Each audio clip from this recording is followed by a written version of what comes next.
This brings us to the first course unit. We deal with the basis of the existential relationship, and here at first the ontological perspective. In order to highlight the most fundamental ontological nature of reality, we need to determine the essence of being and entity, which we obtain through the relationship between each entity and its being. If you want to deepen this topic, have a look at my published articles. For the further understanding, we need to clarify a few terms used in this course and also in my publications. The entity are all objects, including potential, imagined, past or future ones. Being is the constitutive background of every entity. In other words, the background that belongs to every object in order to give it its characteristic properties through differentiation. Being is differentiated into specific being and most general being. The specific being is the constitutive background that defines a particular entity. For Heidegger, whom we will discuss later, the specific being is called Dasein. The most general being is the constituent background that is common to every entity. It should be noted here already that this most general or common background can no longer be a specific or particular background, hence no object on its own. The essence of an entity are the essential properties that make an entity into this specific entity. The most general essence of an entity are the essential properties that all entities have in common. The most general essence of being is the essential property that being has in order to be the constituent background, which means the necessary condition of existence of every entity.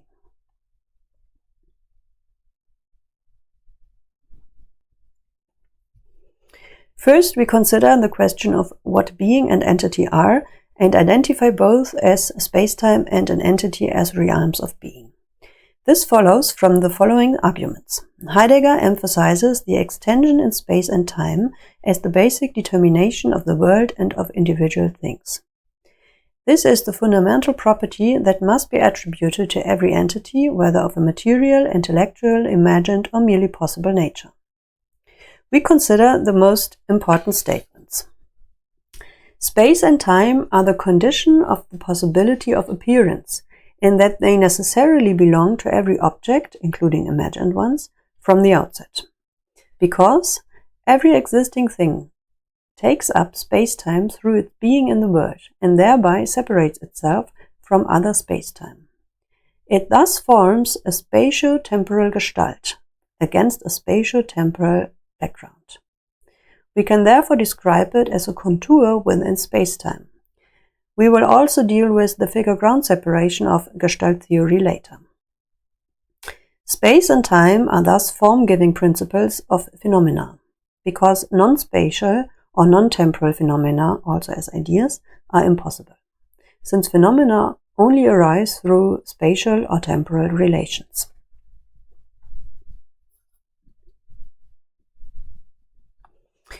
It follows from this that space and time are not merely the subjective nature of our intuition and perception, since we and our intuition are themselves in the world. This gives them extension in space and time, and they are co-determined by the world through being in the world. Nevertheless, it is also true that space-time cannot be assumed to be an absolute, unchanging framework in which things simply exist. For then, they would have a uniform nature that would not be determined by anything else. They would have a structure without the structure itself being determined by anything else. Space and time must therefore instead be assumed to be relative conditions of all phenomena. Things are not in space and time, they are space and time. Space and time change with the properties of things. They can be curved, stretched, compressed, etc.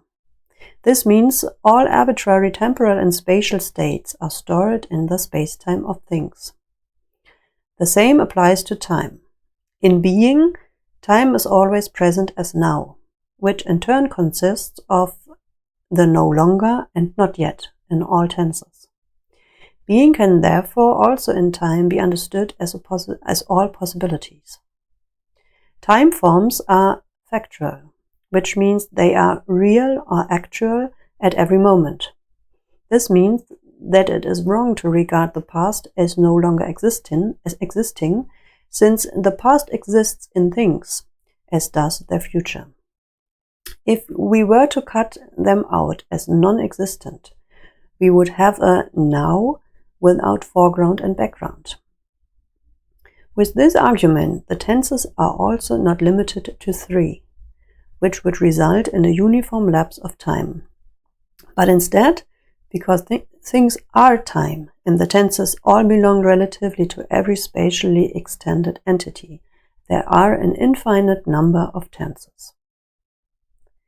Time forms reappear in all possible repetitions and in the relative sequences to other phenomena, because in infinity there is no limitation to one appearance. On the contrary, in infinity everything must appear infinitely often. Also, through the concept of the duration of states, arbitrary projections of units are made in the observation or consideration.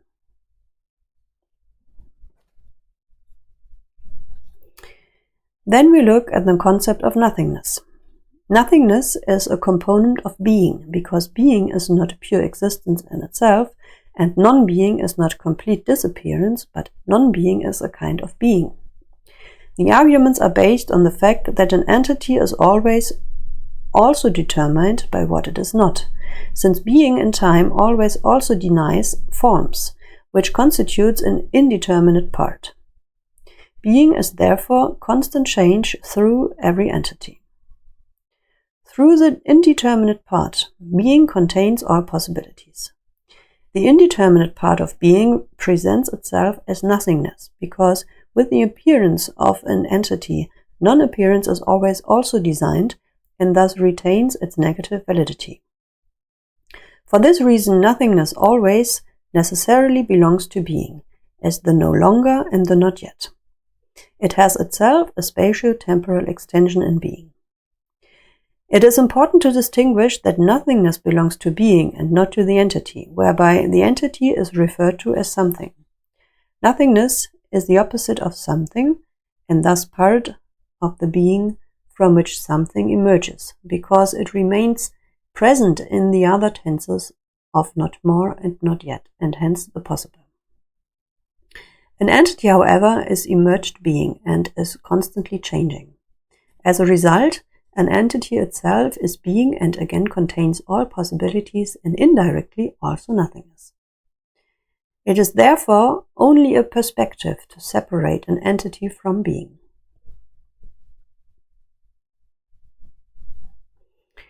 We can draw some conclusions from this, or rather summarize the arguments up to this point.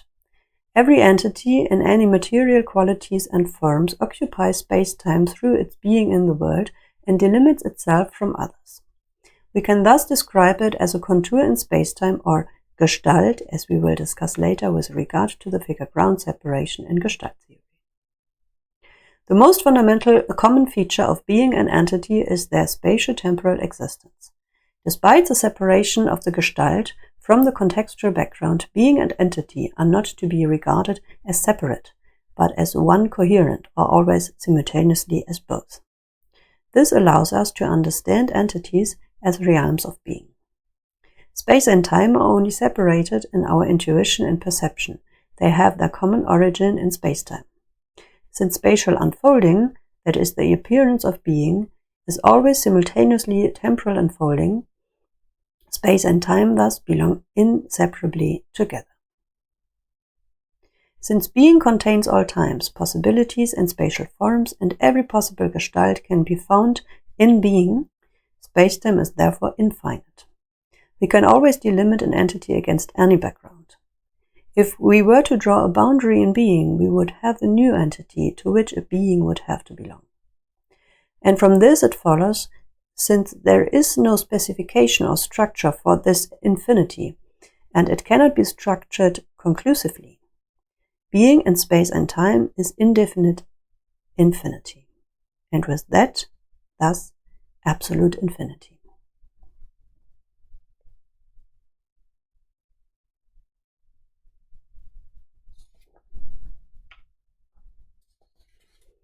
With these findings, we now consider the nature of space and time.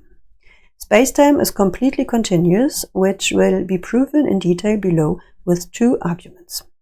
This leads to the irritating consequence, the extension of the world, of the individual things, and consequently also of any order of magnitude of spatio-temporal areas is the same in each case.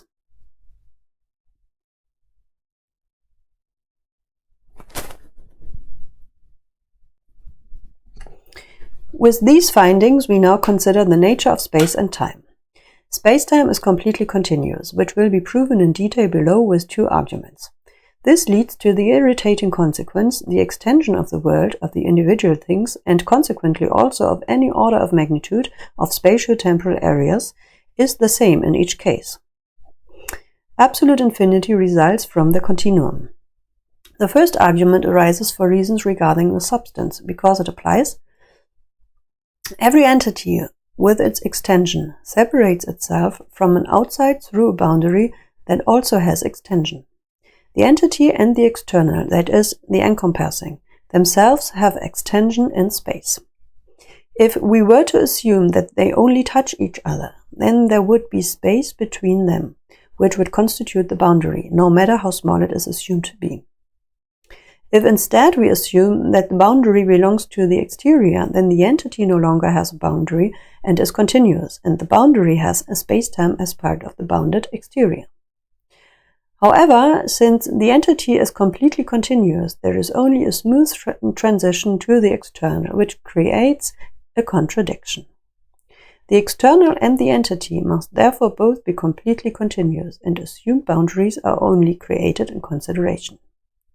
Correspondingly, the argument also applies the other way round, if we assume that the boundary belongs to the entity.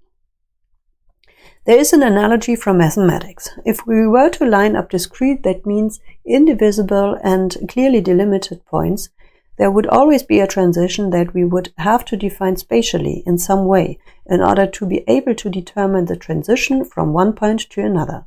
Open points without a boundary would always be continuous. This boundary between 2 points would itself always have a spatial extension. Thus, discrete points cannot completely fill the continuum. Instead, we must consider spacetime points as projections. They can be newly formed in arbitrary orders of magnitude and relations in the continuum. The same reasoning applies to time. It must be continuous and eternal, that is infinite. Eternity is not to be understood as outside of time, but as essentially immanent to time. Because time has no points of time with a duration, so that they would have a limit. Eternity cannot come after time, because otherwise eternity would become the future, a moment in time. Time forms, such as past and future, are part of a momentary observation.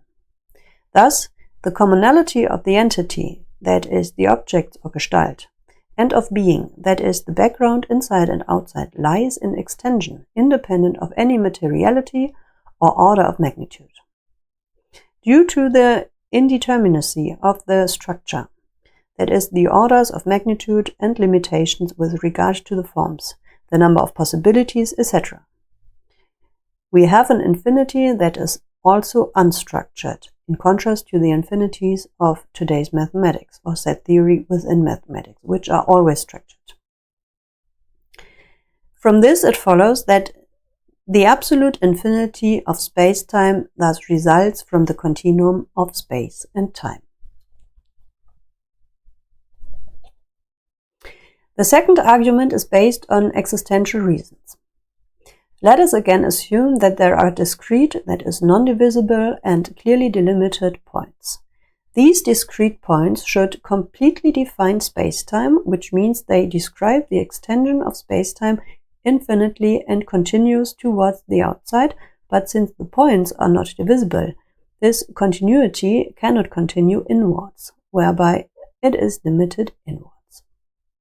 But then the problem arises that these discrete points cannot exist. Without an infinite continuation of extension inwards, points could not stand out against an inner background, that is, a space that they cover or occupy.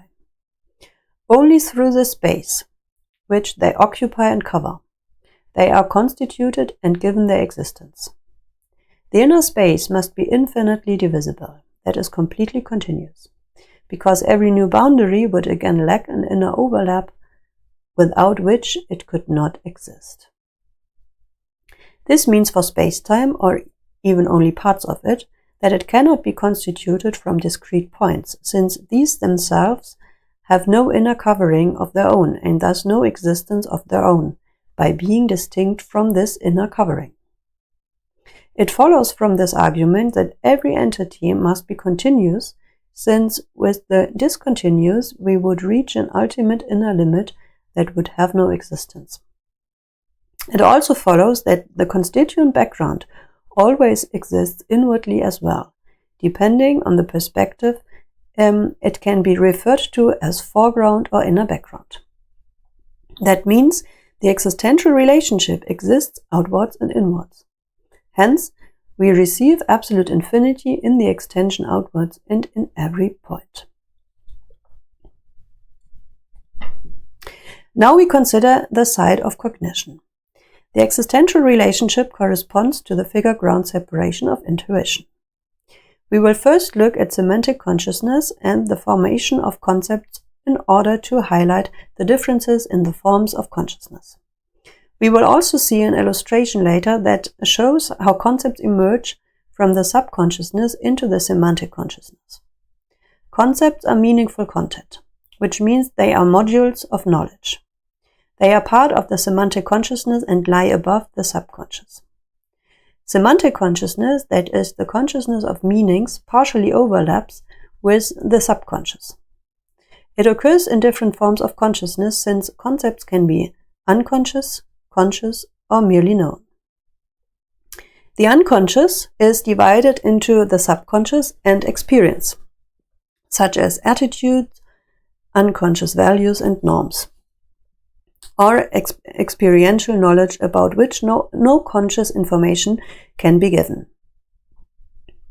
The conscious is experience about which conscious information can be given and knowledge that has been internalized. The merely known is knowledge that has been acquired from outside, but which is not integrated into conscious experience. Concepts can also be closed or open. Closed concepts are in the unconscious, for example, attitudes towards certain subject areas, such as values and norms, but also diffuse areas such as backgrounds, etc. And in the conscious mind, concrete objects or subject areas. In the merely known, they are knowledge about specific objects or subject areas. But even supposedly open concepts, such as boundlessness or infinity, are closed as long as they are structured or still have certain properties. For example, the concept of infinity in mathematics is closed because it is structured in various ways. In mathematics, there are an infinite number of levels of infinity of varying cardinality, but all in an ordered form. Open concepts exist when the complexity of concepts increases to such an extent that they become variable and continuous. They are only truly open when they are consciously open, as this variability and continuity requires awareness. The essential feature of the formation of concepts is the figure-ground separation of Gestalt theory. Semantic content differentiates itself from its background by comparing properties and thereby receives Gestalt. This means that the concept, and that is the object or meaning, the figure, and the background, that is the ground for the figure, always remain connected, even if the background remains unconscious or subconscious. Without a background, there is no object and no concept, because without it, the formation of the concept would not be possible at all. Hence, the background is existentially necessary. The term background is not only to be understood spatially. The figure-ground separation refers to everything that is demarcated from, for example, other times, other possibilities, etc. So even open concepts have figure-ground separation through content-related demarcation. Concepts, we can also say knowledge modules or contents of meaning, therefore always form their content in relation to a background of meaning. If the semantic background is expanded, the semantic content of the same concept changes. That is, it becomes more complex. Concepts are therefore in a way variable. There is no rule as to how a concept is to be derived from a background of meaning. The figure-ground separation thus is the intuitive form of the existential relationship of an entity to its being. Here we can see how concepts of semantic consciousness emerge from the subconscious. The semantic consciousness is the consciousness of meanings and overlaps with the subconscious, so it is not clearly separated from it. The meanings, that is, the concepts, are then available as unconscious and as empirical knowledge, conscious and also known content. They are connected to each other in a network because they can only form on the basis of prior knowledge. New meanings are constantly being formed from the subconscious and emerge as concepts. Every organism is constantly confronted with a flood of information from outside, from which important and useful information must be filtered out. This filtering then creates knowledge contents in the different forms of consciousness. Some information also remains in the subconscious. This means that semantic consciousness and subconsciousness cannot be clearly separated from one another because new knowledge constantly emerges from the subconscious as concepts.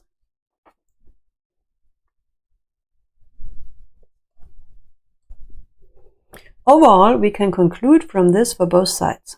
On the ontological side, we have the existential relationship in the world, which every entity has in any possible background relations. The infinity of these relations results in the absolute infinity of the space-time continuum as the fundamental nature and power of reality, that is, for the essence of being and entities.